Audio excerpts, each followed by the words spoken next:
Okay friends, it's time to get started on replacing our parking sensor. We're going to have several of them going down along the bumper. We're going to be replacing the one on the driver's side. Now to get to this, I'm just going to carefully get up and in between the body and the bumper and make my way to the bumper cover right here. Generally what I want to do for these is I just want to try to pop the entire unit right out of the bumper cover, and then after that I can go ahead and release the wiring harness from it. If you were to look at the sensor itself, you can see that it has some tabs that come off of the bumper cover. We just essentially want to push those up and away from the sensor itself, and then we can draw this out and away.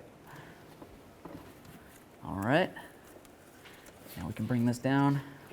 I'm just going to give myself a little bit of slack up top there. There's a little clip, you can just disconnect that. After that, we're going to grab onto this tab for the connector. Separate the two.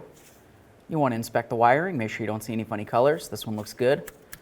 Just get out any sand that might be stuck up inside there. Now it's time to install our brand new parking sensor.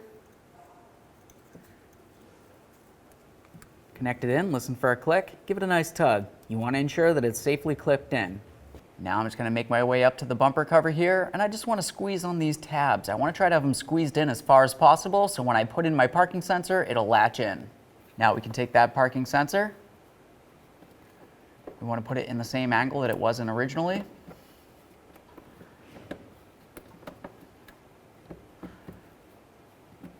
All right. Just going to take a peek from the outside, see what's going on. Should press right in there. Now I'm just going to re-secure that wire. There we are.